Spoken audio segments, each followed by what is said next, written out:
Welcome back. I am Tyler here with my brother Ryan. The Cleveland Browns 2023 NFL season will probably go down as one of the wildest playoff runs.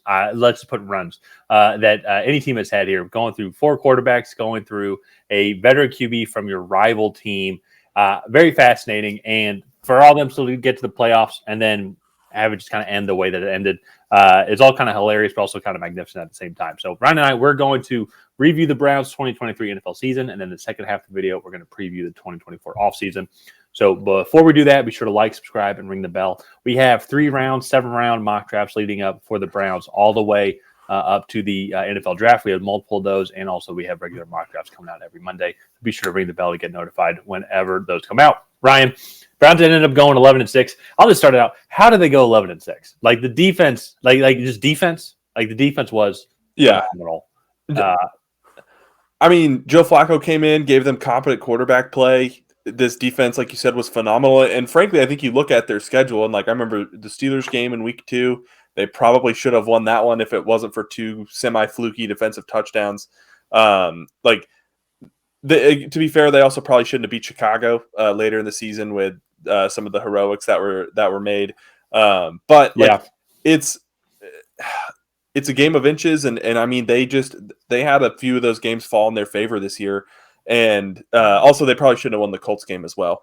Looking at that one, too, and so like they had a few things fall in their favor. This is a really good Browns team. I think you look at this wide receiver group, or this pass catcher group, I guess, because I'm going to include David Njoku, but Amari Cooper, Elijah Moore, David Njoku, not Ronnie Bell, David Bell. The second-year guy out of Purdue, like they have a lot of contributors, and then you also have to factor in the fact that they lost Nick Chubb. Actually, I think also in that week 2 game against the Steelers. So that is just been a compounding effect, I think, throughout all the teams in the league this year with injuries. But I think the Browns were able to kind of rise above all of theirs much better than a lot of teams were able to do so, and that's why they were able to get to this point. So it was a little bit of a lackluster finish for this team with the Houston Texans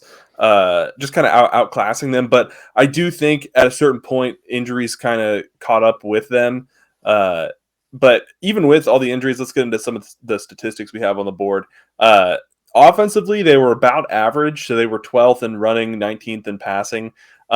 They were in the bottom half of the league in sacks, but nothing like super egregious where you're really scratching your head like, how did this happen? I will say 37 turnovers is a lot. So the fact that they won that many games with 37 turnovers, that's over 2 turnovers a game. And I'm assuming they were probably in chunks.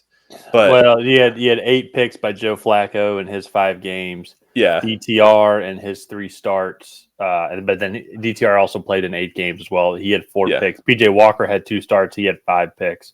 Yeah, Jeff Driscoll also too. Man, I forgot that he played. Holy shit. Yeah, he had 2 picks in that game. So it was just.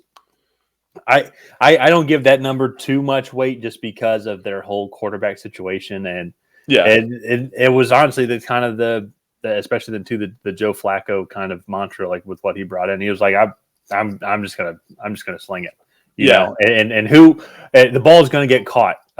We just don't know who it's gonna be. Most of the time it was Amari Cooper or David Njoku, but every now and then the opposing team got it. So, but that was. I don't like that's what I'm saying. Like that 37 turnovers, that's a lot of picks, and includes fumbles also.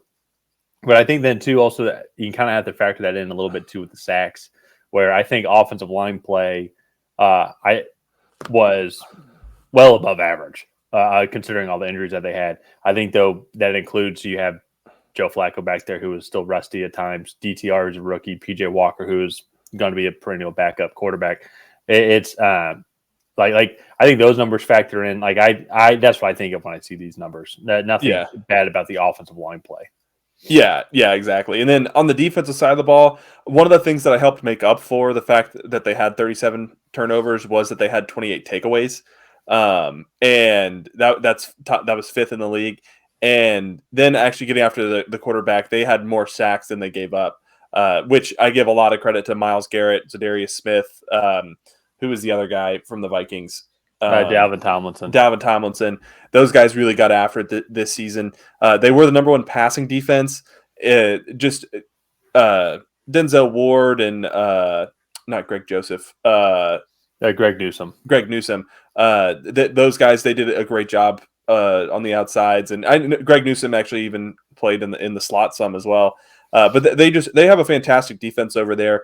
Running wise, they were almost top 10. One of the things was this passing defense was so good that teams were more likely to just try to run the ball against them. So that is one thing there. Let's get into their offseason stuff.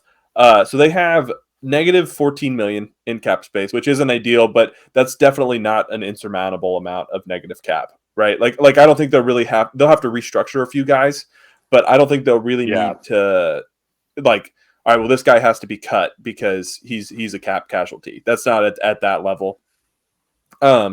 Key free agents: Zadarius Smith, Sione Takitaki, Shelby Harris, Maurice Hurst, Anthony Walker Jr., Jordan Elliott, and then Joe Flacco and Kareem Hunt. I don't know how many of those guys will really be re-signed. I know like Maurice Hurst is on the older side, and it is a lot of front seven players though. Which could be concerning for that defense. So Hurst, I will say, he's only 28. Zadarius Smith, he's 31, but he had 5.5 sacks on the season. Okay. The thing to me, just when I look at this, is especially in two, there's a lot more guys on their free agent list, but again, there's some offensive linemen as well that I think of note just because of some of the injuries that they had. But it's just going to be re-signing like some of these key free agents. Like I think Zadarius Smith is worthy of bringing back on a 1 year if he wants to come back on a 1 year deal. I'm sure he actually probably wants a lot more guaranteed money, like on across a longer contract. But all these guys played key pieces to why this defense was so successful, except in Houston. So that's just going to be very unique and the challenge that they have. But offensively, though, I think a lot of their key players, like there's nobody really that is. I mean, Jakeem Grant, Marquise Goodwin, they're the top two receivers. They look up Joe Flacco, obviously, but you've kind of made the bed with Deshaun Watson, so you just wait for him to come back. For next year. So I think that's going to be interesting. Kareem Hunt's the next like notable offensive player that's in free agency.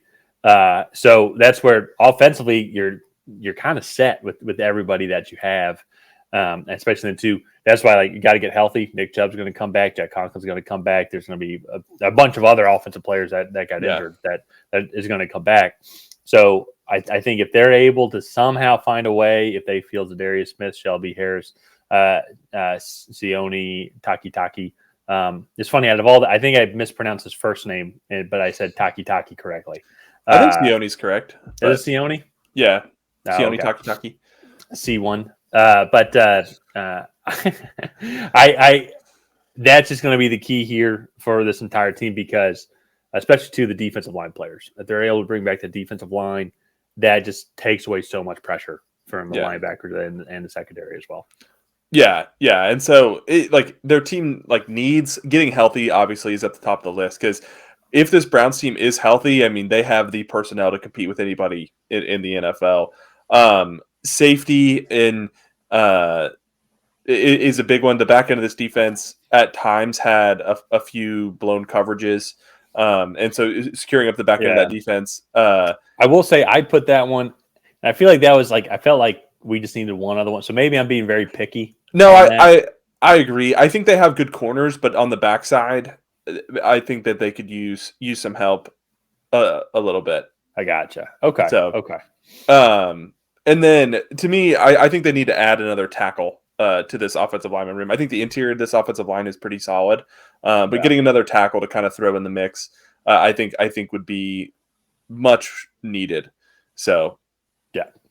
But I mean, all in all, I would say if you would have told me that the Browns would have been playing with Joe Flacco at the end of the year, I would have been like, "Ooh, that sounds like a disaster." What were the odds? What were the odds on that? Who would be the playoff QB for the Browns? Yeah, exactly. And so, but the fact that they made the playoffs, they went 11-6. I think it was absolutely fantastic for this organization. I really like what they have going forward. They are still fairly young. And yeah, I'm looking forward to watching them going forward. So let's go ahead and wrap up this video here. If you guys have not already, please go ahead and like and subscribe. Leave a comment down below on what you want to see the Browns do in this 2024 offseason. Who do you want to see them add? Who should they not re-sign? Let us know. And other than that, we will see you guys next time.